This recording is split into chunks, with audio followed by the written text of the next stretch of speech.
नमस्कार। हिमंत प्रदेश न्यूज में आपका स्वागत है और मैं हूं भानु प्रकाश नेगी। दोस्तों, आजकल जो सबसे बड़ी समस्या उभर के आ रही है वो है हड्डियों के रोग की। और हड्डियों के रोग यानी कि घुटनों में दर्द होना, कमर में दर्द होना और कूल्हों में दर्द होना, तमाम जो ज्वाइंट है उनमें दर्द होना, वो किस तरह से वो दर्द क्यों होते हैं और किस तरह से जो है उनका समाधान होता है। हमारे साथ आज मौजूद हैं डॉक्टर एस.एन. सिंह, जो वरिष्ठ ऑर्थोपेडिक सर्जन हैं, वो हमारे साथ मौजूद हैं। सर, आपका स्वागत है हिमंत प्रदेश न्यूज में। धन्यवाद नेगी जी। जी, सबसे पहले सर आपसे ये जानना चाहेंगे कि जो थोड़ा सा आपका परिचय है, आप कहाँ से बिलोंग हैं और किस तरह से आपका ये डॉक्टरी पेशा का जो है मन बना और आपने जो है ऑर्थोपेडिक सर्जन का ही क्यों पेशा चुना। नेगी जी, बेसिकली तो मैं अपने पहले उत्तर प्रदेश जो था हमारा, तब हमारा उत्तराखंड और उत्तर प्रदेश एक ही था। अब उत्तराखंड अलग हो गया है, तो मैं उत्तर प्रदेश के पूर्वी उत्तर प्रदेश के भाग से एक ज़िला है बस्ती, जो कि गोरखपुर से सटा हुआ है। मैं बस्ती के एक गांव का रहने वाला हूं और मेरी इच्छा जो है शुरू में तो आर्मी में जाने की थी। ये क्लियर है कि मेरा जो पैशन था वो आर्मी था, लेकिन आर्मी में जा नहीं पाया किसी कारणवश, क्योंकि पहले से फिजिकली अनफिट होने के कारण, क्योंकि चश्मा लग गया था और उस समय इतना ज़्यादा छूट नहीं मिलती थी आर्मी में ऑफिसर रैंक में। तो दूसरा चॉइस मेरा था डॉक्टरी, मेडिकल पेशे में आने के लिए। और मेडिकल पेशा मुझे इसलिए अच्छा लगता था क्योंकि डॉक्टर का एक कहीं भी समाज में खड़ा हो जाए, कहीं चला जाए, तो कोई न कोई आके कहता कि सर आपने मेरा इलाज किया था, मैं ठीक हो गया। तो मुझे बहुत अच्छा लगता था उस समय जब मैं कहीं जाता था कि ये डॉक्टर हैं। और लखनऊ में मैं बीएससी कर रहा था, तो मुझे केजीएमसी का, मैं जहाँ से मैंने अंडर ग्रेजुएट और पोस्ट ग्रेजुएट दोनों king George medical college Lucknow से मैंने पूरा किया है। तो जब मैं बीएससी में लखनऊ यूनिवर्सिटी में पढ़ता था, तो मेडिकल कॉलेज के लड़कों का अलग ही ऑरा होता था। जब लोग हजरतगंज में घूमने जाते थे तो मेडिकल कॉलेज के लड़कों की बहुत अलग से इज्जत होती थी हर जगह कि मेडिकल कॉलेज के लड़के हैं। और डॉक्टरों का तो अलग से ही एक होता था कि भाई मेडिकल कॉलेज के डॉक्टर हैं। तो उस लिए मुझे ऐसा लगा कि यार ये चीज़ अच्छी है, अगर आपको समाज में कुछ रिस्पेक्ट लेना है तो आपको मेडिकल प्रोफेशन चूज करना चाहिए। दूसरा, और भी प्रोफेशन है जिनका समाज में रेस्पेक्ट होती है, लेकिन वहाँ डर से होती है। दूसरे जितने भी ब्यूरोक्रेट्स हैं उनका डर से होता है, जिस दिन वो डर खत्म होता है उनका रेस्पेक्ट खत्म। लेकिन ये एक ऐसा प्रोफेशन है कि जिसमें बिना डर के लोग आपकी इज्जत करते हैं, क्योंकि आपने उनके साथ ऐसा कुछ किया होता है कि जो उनको जीवन में आगे बढ़ने में या उनको अपने पैरों में खड़े होने में सहायक होता है। और ऑर्थोपेडिक्स एक ऐसा डिपार्टमेंट है कि जब टूटा हुआ आदमी आपके पास आता है और आप कोई सर्जरी करके या प्लास्टर लगा के या कुछ उसका ट्रीटमेंट करके उसको चला करके घर भेजते हो, तो उसकी अलग ही फीलिंग होती है। मैं कभी कभी स्टेशन पे खड़ा होता हूँ, एयरपोर्ट पे खड़ा होता हूँ, तो अक्सर कोई न कोई आके कह देता है कि सर आपने ये ऑपरेशन किया था मेरा। हमें नहीं याद होता, लेकिन हमें ये होता कि हाँ किया होगा, आपका किया होगा। तो उस समय जो फीलिंग होती है कि हमने इस आदमी को जो लेट के स्ट्रेचर पर आया था और उसको हमने खड़ा करके या चला करके घर भेजा, वो जो फील गुड होता है वो किसी डिपार्टमेंट में नहीं होता।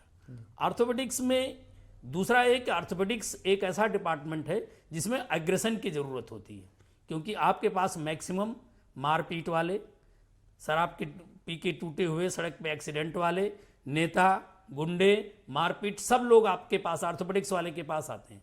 तो ऑर्थोपेडिक सर्जन का जो एक, हर जगह आपने कहीं देखा होगा कि ऑर्थोपेडिक सर्जन के पास उसका एग्रेशन होता है। जितने भी ऑर्थोपेडिक सर्जन होते हैं वो एग्रेसिव होते हैं। वो पीडियाट्रिशियन जैसे नहीं होते कि ऐसा लग रहा कि डॉक्टर ही नहीं लगे, मतलब एग्रेशन होता है उनके यहाँ। तो मेरा शुरू से एग्रेसिव माइंड था, एग्रेसिव बिहेवियर था, तो ऑर्थोपेडिक्स मुझे हमेशा से अच्छी लगती थी। और एक साल मैंने जब सफदरजंग में ऑर्थोपेडिक्स में काम किया, तो वहाँ ऑर्थोपेडिक्स में एक हुआ करते थे, जो ऑर्थोपेडिक्स के हेड हुआ करते थे, डॉक्टर ए.के. सिंह। उनका जो डर था पूरे सफदरजंग में, ऐसा डर मैंने कभी किसी का नहीं देखा। तो मुझे इसलिए ऑर्थोपेडिक्स ऐसे लगता है कि ऑर्थोपेडिक्स एक ऐसी ब्रांच है जिसमें एग्रेशन की ज़रूरत है। और हो सकता है कि लोग मेरे में देखते हों या मुझे ऐसा लगता हो, इसलिए मुझे ऑर्थोपेडिक्स बहुत अच्छी लगती है। अच्छा डॉक्टर साहब, ऑर्थोपेडिक्स शब्द जो आप यूज कर रहे हैं, जो बार बार आप ऑपरेशन करते हैं। जब से वो मशीन आई 15-20 सालों से, तब से मैक्सिमम ऑपरेशन होने लगे हैं और उसमें हड्डी आपकी सीधी जुड़ती है, बड़े चीरे की जरूरत नहीं पड़ती है, जिससे कि घाव पकने का डर नहीं होता।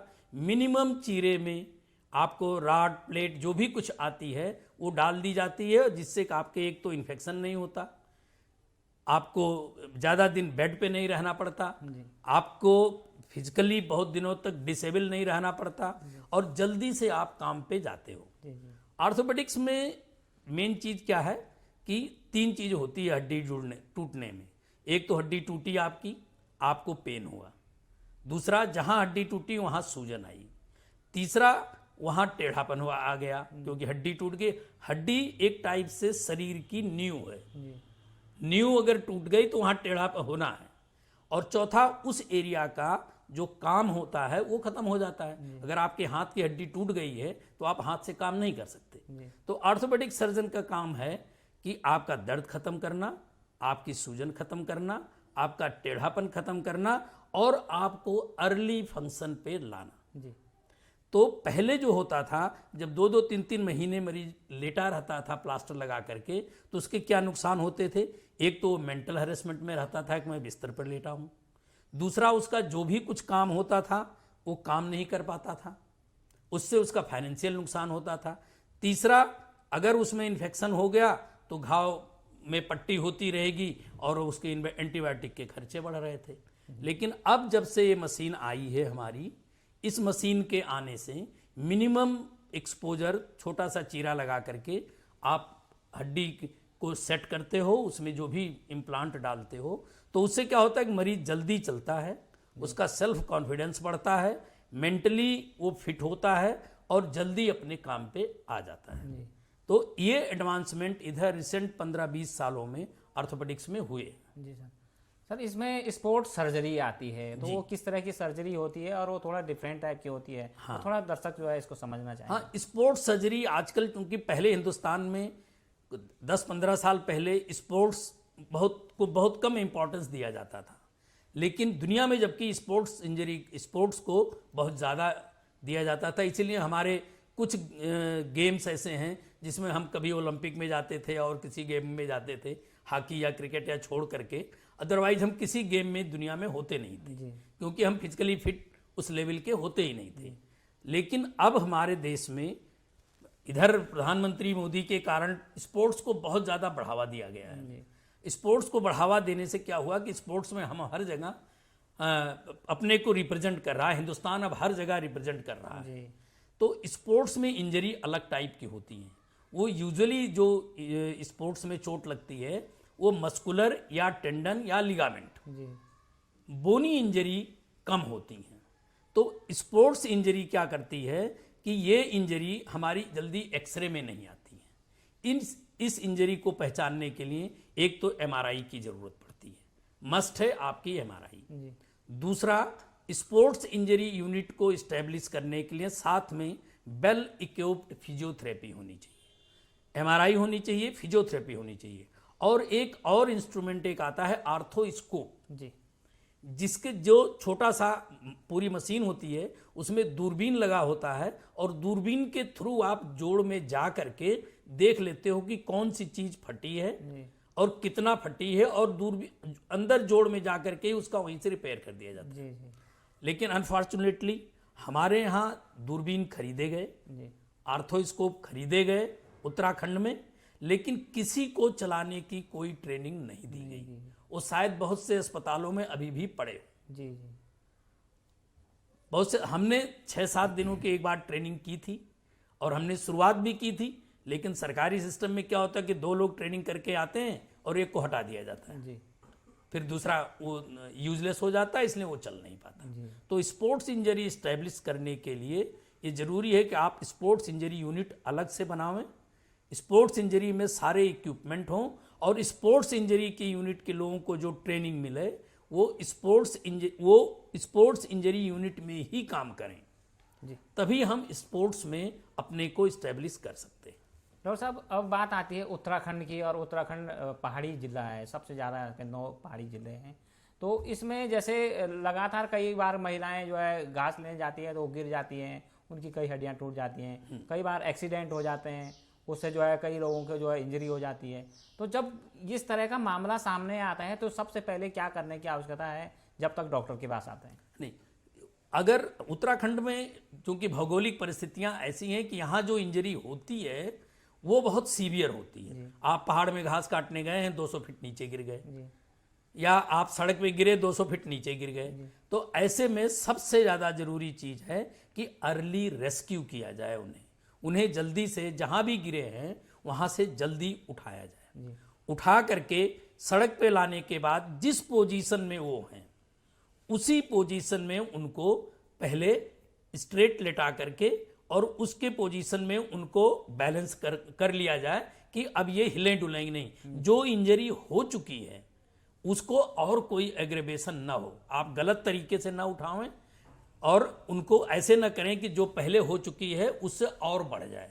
तो नंबर 1 अर्ली रेस्क्यू किया जाए, नंबर 2 ट्रांसपोर्ट अच्छा किया जाए, ट्रांसपोर्ट करते वक्त इंजरी बढ़े नहीं। और उसमें सबसे ज़्यादा जरूरी चीज़ है पहाड़ में कि हमारे स्पाइन इंजरी सबसे अधिक होती है जी। गर्दन की हड्डी टूट जाती है, रीढ़ की हड्डी टूट जाती है, तो रीढ़ की हड्डी और गर्दन की हड्डी अगर जितना हिलेगा वो उतना और बढ़ेगा। तो एक बार आपने नीचे से उठाया, उसको ऊपर लाए, तो उसको इस पोजीशन में स्टेबलाइज कर दें कि गर्दन की हड्डी बिल्कुल ना हिले जी। इसके लिए जरूरी है कि आपके पास जो वहां अवेलेबल हो गर्दन के दोनों तरफ साइड में लपेट दें, जिससे कि गर्दन आपकी हिले नहीं जी। और अगर कॉलर हो तो कॉलर लगा दें जी। रीढ़ की हड्डी के लिए आप स्ट्रेट लिटा दें और चेस्ट को और एब्डोमेन को ऊपर से स्ट्रैप कर दें, जिससे कि रीढ़ की हड्डी हिले नहीं। तो ये जरूरी है, अर्ली रेस्क्यू, अर्ली ट्रांसपोर्ट और अर्ली वो फैसिलिटी जहां हमारे यहाँ अवेलेबल हो, जिस हॉस्पिटल में, वहां उसको ट्रांसपोर्ट कर दिया जाए जी। डॉक्टर साहब, बात करते हैं अब घुटनों के जो टखने चेंज होते हैं और कई बार कुलों की चोट होती है, कई बार जोड़ों में जो दर्द होते हैं उनको ठीक करने की बात है और वो ऑपरेशन किए जाते हैं उसके लिए, लेकिन वो ऑपरेशन ज़्यादातर लोग कहते हैं कि इसको ये जो है सक्सेस नहीं होती। कितनी भ्रांतियां हैं, क्या सच्चाई है? नहीं, ये केवल भ्रांतियां हैं नेगी जी। ऐसा है कि जो भी कूल्हा या घुटना, ये तो एक एडवांसमेंट है। अभी लोगों को इसके बारे में ये लोग सोचते हैं कि वो उसने बदलवाया था तो वो नहीं चल पाया, लेकिन वो क्यों नहीं चल पाया ये चीजें नहीं देखी गई। जब आपके साथ आपके घुटने खराब हुए और 4-5 साल तक आप उसको घिसटते रहे, तो उससे क्या होता है कि उसके साथ में उसकी मांसपेशियां भी खराब हो जाती हैं। उसके साथ साथ आपके जो ताकत आती है, खून का दौड़ान, वो भी कम हो जाता है, क्योंकि आपके घुटने 7-8 साल से अच्छी तरीके से काम नहीं कर रहे हैं। तो जैसे ही घुटने की मांसपेशी, घुटने में खराबी आवे और ये लगे कि अब ये घुटना बदलवाने लायक हो गया है, आप घुटना या कूल्हा कोई भी बदलवाइए, आपको 100% रिजल्ट मिलेगा। और ऐसे भी जो एग्जाम्पल लोग लेते हैं, वो कभी, जैसे आप 100 केस करते हो तो आपके उतने आपको वो पॉपुलैरिटी नहीं मिलती जैसे कि एक केस आपका खराब हो गया जी। तो आपके उसके सब जगह प्रचार हो जाता है जी। तो वही हालत, एक आदमी का कूल्हा किसी का बदला गया, घुटना किसी का बदला गया और वो खराब हो गया जी। किसी कारण बस उसकी पॉपुलैरिटी ज्यादा हो जाएगी कि भाई इसका तो फायदा नहीं होता, लेकिन 100 जो ठीक हुए उसको किसी ने नहीं देखा। तो ये भ्रांतियां हैं। आपको जैसे ही घुटना या कूल्हे में इस लायक हो जाए कि अब ये इलाज से ठीक नहीं हो सकता, दवाइयों से ठीक नहीं हो सकता, फिजियोथेरेपी से ठीक नहीं हो सकता, आप घुटना और कूल्हा बदलवाएं, 100% आपको अच्छा रिजल्ट मिलेगा। ये केवल लोगों के द्वारा फैलाई गई भ्रांतियां हैं। अगर आपकी मांसपेशी नहीं ठीक है तो आप घुटना बदलवा के क्या करेंगे? इसके पहले कि मांसपेशी खराब हो, आप घुटने को बदलवाइए। डॉक्टर साहब, अब हड्डियों की बात आती है, लोगों की हड्डियां कई बार इतनी कमज़ोर होती है, बच्चों तक की हड्डियां इतनी कमज़ोर होती है कि वो जो है कई बार छोटा सा भी कहीं पर गिर गए तो वो टूट जाती है। तो हड्डियां मजबूत रहे, पूरा शरीर एकदम स्ट्रॉन्ग रहे, उसके लिए क्या किए जाने की आवश्यकता है? हाँ, ये आपने बहुत अच्छा सवाल पूछा नेगी जी। सबसे बड़ी बात है कि आजकल हम लोग घरों से बाहर निकलते ही नहीं है। सबसे बड़ी बात हो गई है कि अब शहर में छोटे छोटे घर होते हैं जिसमें धूप नहीं आती, बच्चे खेलने नहीं जाते। हड्डियों के लिए जरूरी है कि आपकी डाइट अच्छी हो, आपको धूप मिले अच्छी और आपको स्पोर्ट्स में भाग लो। जैसे हम लोग एक्सरसाइज करके जिम में जा करके क्या करते हैं, एक्सरसाइज करके ही तो मांस बना मसल बेली या ये सब जो लोग बनाते हैं जिम में, तो पहले अब क्या होता है कि एक्सरसाइज, फिजिकल एक्सरसाइज आपकी है नहीं, आपको धूप मिलती नहीं है और डाइट आपकी अच्छी है नहीं। ये तीनों चीजें मिलके आपको विटामिन डी की कमी करती हैं आपकी डाइट में। दूसरा जंक फूड और नमक, ज़्यादातर नमकीन बच्चे बहुत पसंद करते हैं, कुरकुरे इस टाइप की चीज़ें जो होती हैं, जंक फूड बच्चे पसंद करते हैं। इनसे आपको वो न्यूट्रिएंट नहीं मिलते जो आपको बोन के लिए चाहिए। अगर हम 10-20 साल 50 साल पीछे चलें तो देखें गांव के लोगों को कितनी मजबूत हड्डियां हुआ करती थी पहले जब लोग काम किया करते थे। अब आजकल फिजिकल वर्क होता नहीं, जंक फूड आप खाते हैं, लाइफ स्टाइल आपकी चेंज हो गई है और घरों में धूप आती नहीं। तो चारों फैक्टर मिल करके आपकी बोन को कमजोर करते हैं। जब पहले काम करते थे तो कमर दर्द भी नहीं होता था। याद है गांव में औरतें चक्कियां चलाती थी। आजकल सबसे अधिक कमर दर्द औरतों को होता है। वो क्यों होता है? ठीक, तब पहले घर में चक्की चलती थी, सब फिजिकल एक्सरसाइज करती थी, काम करती थी। अब वो सब चीजें सिमट गई हैं, फिजिकल एक्सरसाइज कम हो गई है, लाइफ स्टाइल में बदलाव आ गया है और खाने की हैबिट बदल गई है। इनके कारण हड्डियां हमारी कमजोर हो रही हैं। तो हमें इन 4 चीजों पे ध्यान देना है। जी डॉक्टर साहब, आपने बात करी अभी कमर दर्द की, तो ये कॉमन हो चुकी है बीमारी। क्या हमारा लाइफ स्टाइल इस टाइप का हो गया, या बैठने का ढंग या सोने का ढंग हमारा डिफरेंट है, जिससे कि तमाम तरह की हमारी को समस्या हड्डियों की? बिल्कुल, लाइफ स्टाइल हमारी चेंज हो गई है और जिसमें हमारे बैठने का पोस्चर भी एक अलग पोस्चर होना चाहिए कि हाँ हम इस स्टाइल में आप बैठें। आप जब भी कहीं बैठें तो आपकी रीढ़ की हड्डी स्ट्रेट होनी चाहिए। आप अगर झुक झुक करके कोई चीज करेंगे तो आपकी रीढ़ की हड्डी में दर्द होना लाजिमी है, स्वाभाविक है और वो होगा। तो हमारी बैठने की स्टाइल और हमारी खान पान की स्टाइल और हमारा लाइफ स्टाइल, तीनों इसमें बदलाव करके तो इसलिए हमारी कमर में दर्द होता है। जी डॉक्टर साहब, आजकल आप देख रहे हैं कि रोजाना आप रूबरू हो रहे हैं कि मोबाइल एक ऐसा फैक्टर बन गया है जिसने जो है हमारे पूरे शरीर के स्ट्रक्चर को खराब कर दिया है। जी, बच्चों से लेकर बुजुर्गों से लेकर तमाम जितने लोग हैं सारे मोबाइल पे ही लगे हैं, जो डिजिटल मोबाइल आजकल है। तो अब उसमें कैसे जो है अब सुधार किया जाए, क्या किया जाना चाहिए ताकि हड्डियों की समस्याएं ना हो? मोबाइल का ये है कि मोबाइल अगर आप जितना टाइम आप हाथ में रखे रहेंगे, हम देखते हैं कि सड़क पे बच्चे चलते हैं, बाइक से चल रहे हैं और कान पे ऐसे दबाए हुए हैं, मोबाइल ऐसे लगा हुआ है और कान पे ऐसे दबाए हुए हैं मोबाइल और बात करते चले जा रहे हैं। तो आप सोचिए कि एक तो आपके गर्दन का पोस्चर कैसा हो रहा है, गर्दन टेढ़ी होती चली जा रही है। दूसरा, आप सामने नहीं देख रहे हैं, इससे एक्सीडेंट के चांस बढ़ रहे हैं। और आपकी गर्दन की एक यूजुअली जो लोग होते हैं वो लेफ्ट साइड में लगा लेते हैं, तो लेफ्ट साइड में आपकी गर्दन टेढ़ी होती चली जाती है। और लगातार अगर आप यही चीज करते रहेंगे रिपीटेडली, तो क्या होगा कि धीरे धीरे गर्दन की एक तरफ की मांसपेशी टाइट हो जाएगी, एक तरफ की लूज हो जाएगी, तो आपको एक तरफ दर्द होने लगेगा। फिर आप कहेंगे मुझे स्पॉन्डिलाइटिस हो गया। सेम सिचुएशन आपके लेट करके करने मोबाइल में करने की होती है। उससे आपके जब आप लेट करके एक हाथ से ऐसे पकड़े रहते हैं मोबाइल, तो आपके इन टेनिस एल्बो की शिकायत बढ़ रही है, क्योंकि आप ऐसे मोबाइल पकड़े रहते हैं और घंटों घंटों ऐसे देखते रहते हैं।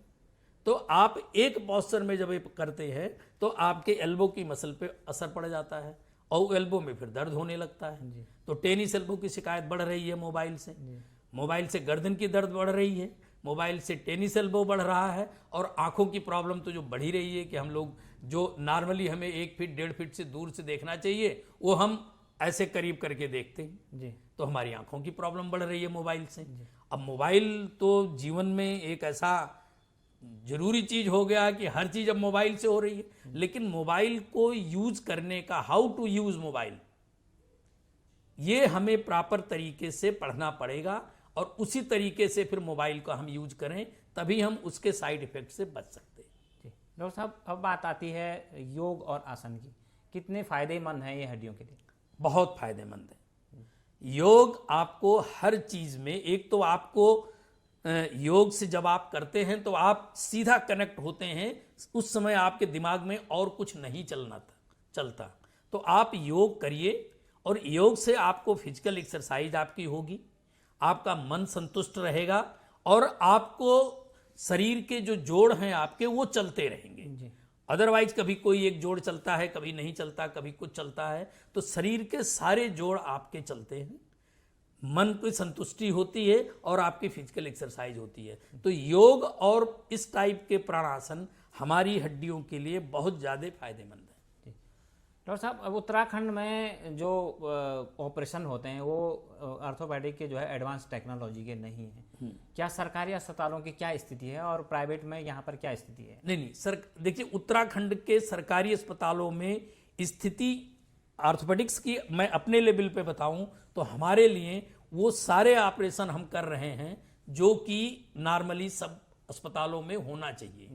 कुछ चीज़ें ऐसी हैं जैसे कि घुटना बदलना और ये स्पोर्ट्स इंजरी, ये हम अभी नहीं कर पा रहे हैं क्योंकि सरकारी अस्पतालों में एक ट्रेंड स्किल जो होनी चाहिए किसी काम के लिए वो नहीं रखी जाती। यहाँ ये रख दिया जाता है कि माली भी कभी वार्ड बॉय का काम कर ले, प्लम्बर कभी इसका एक काम कर ले, तो जो जिसका काम है उसको उसी काम में ही आपको लगाना है। अगर आप इलेक्ट्रीशियन से कहेंगे कि तू पानी की लाइन ठीक कर दे तो वो नहीं कर पाएगा। तो ऑर्थोपेडिक्स का काम करने के लिए या स्पोर्ट्स इंजरी के काम के लिए जो ट्रेंड है वो उसी काम के लिए उसको वहां रखा जाए। होता क्या है कि एक आदमी ट्रेंड होके आता है, वो स्पोर्ट्स इंजरी के लिए कुछ दिन बाद उसको ट्रांसफर करके ऐसी जगह भेज दिया जाता है जहां वो काम ही नहीं है जी। फिर जब वो कुछ दिन काम नहीं करता तो भूल जाता है जी। तो इसलिए ये जरूरी है कि आप जो यूनिट स्टैब्लिश करें उस यूनिट के लिए जिन लोगों को ट्रेंड करें वो लोग वही काम करें, और अगर उनका कहीं ट्रांसफर होता है तो सेम यूनिट में ही ट्रांसफर करें। स्पोर्ट्स इंजरी के लिए जो लोग ट्रेंड हो वो स्पोर्ट्स इंजरी में जाए, जो स्पोर्ट्स दूसरे कामों के लिए ट्रेंड हो वो दूसरे कामों के लिए ट्रेंड है। ये एक ऐसा डिपार्टमेंट है ऑर्थोपेडिक्स जहां वार्ड बॉय से ले करके और आपका हर एम्प्लॉय वो ट्रेंड होना चाहिए उस काम के लिए जी। मैं आपको एक एग्जाम्पल बताता हूं कि हमने कूल्हा बदला और हमने वार्ड बॉय से कहा कि इसको बाएं करवट पे लेटा, इसको सीधा ले जा करके लेटा देना और दोनों पैरों के बीच में तकिया लगा देना। वार्ड बॉय ने देखा कि जब हम सर्जरी कर रहे थे तो हम बाएं करवट पे करके सर्जरी कर रहे थे। उसने क्या किया कि उसको ट्रांसफर किया वार्ड में और दोनों पैरों के बीच में तकिया लगा दिया और उसी पोजीशन में रख दिया। अब क्या होता, जैसे ही बेहोशी का असर खत्म होता और मरीज करवट लेता उसका कूल्हा बाहर हो जाता। तो ये एक ऐसा डिपार्टमेंट है जिसमें वार्ड बॉय से लेकर के स्टाफ नर्स लेकर के सबको ट्रेंड होना चाहिए उसी काम के लिए जी। तभी वो काम आप अच्छी तरीके से कर पाएंगे। हमारे सरकारी सिस्टम में ये सबसे बड़ा दुर्भाग्य है कि ट्रेंड आदमी को उससे कोई काम नहीं लिया जाता। ऑर्थोपेडिक सर्जन है तो उससे कह दिया जाएगा इमरजेंसी कर लो, वीआईपी कर लो, पोस्टमार्टम कर लो। ये ऑर्थोपेडिक्स का किसी भी डिपार्टमेंट में तो जिस काम के लिए जो ट्रेंड ही नहीं है आप उससे वो काम कैसे ले रहे हैं? आप मुझसे ये कह दिया जाए कि आप हार्ट का सर्जरी कर दो, हम कैसे कर लेंगे? हमने कभी किया ही नहीं है। या हार्ट का इलाज कर दो तो हम कैसे कर लेंगे? तो हमारे सरकारी सिस्टम में सबसे बड़ा जो ड्रॉबैक है वो यही है कि जिससे जो काम लेना चाहिए, जो जिस लायक है, उससे वो काम नहीं लिया जाता जी। उससे और भी काम ले जाने की कोशिश सोचा जाता है कि आईएएस बना दो, मास्टर ऑफ ऑल। ये टेक्निकल ब्रांच में संभव नहीं है क्योंकि ऑर्थोपेडिक्स या मेडिकल एक ऐसा फील्ड है जो टोटली टेक्निकल है जी। ये इसमें कहीं साइन नहीं है कि आप आज आपने साइन कर दिया, कल आपने कह दिया वो क्लरिकल मिस्टेक थी, गलती हो गई। यहाँ आपकी 1 सेकंड की गलती, 1 मिनट की गलती किसी के जीवन पे भारी पड़ सकती है जी। तो आप यहाँ ये नहीं कह सकते कि ये क्लरिकल मिस्टेक थी या हमसे मिस्टेक हो गई जी। क्योंकि आपकी एक मिस्टेक किसी का जीवन ले सकती है, किसी को टेढ़ा कर सकती है, किसी को नस काट सकती है, किसी का खून के नस काट सकती है जी। तो यहाँ हर आदमी को छोटे से छोटे एम्प्लॉय से लेकर करके और बड़े से बड़े तक उसको ट्रेंड होना पड़ेगा अपनी स्किल में जी। डॉक्टर साहब, अब ऑर्थोपेडिक सर्जन हैं, उसके नाते आप अपने जो दर्शक हैं उनको किस तरह की सलाह देना चाह रहे हैं? मैं अपने दर्शकों को या अपने जो भी व्यूअर्स हैं जो भी सुन रहे हैं उनको ये सलाह देना चाहूँगा कि हड्डी आपके शरीर की नींव है। जब तक आप नींव को मजबूत नहीं रखेंगे बिल्डिंग आपकी मजबूत नहीं रह सकती। इसलिए ये जरूरी है कि आप अपनी हड्डी को मजबूत रखें। जी। तो दोस्तों, ये थे हमारे साथ senior orthopaedic surgeon doctor SN. Singh, जिनका कहना है कि आपकी शरीर का जो नींव है वो हड्डी है और इसको जो है हर हाल में आपको बचा के रखना है। तो दोस्तों, मिलते हैं फिर एक नए वीडियो के साथ। तब तक के लिए जय हिंद।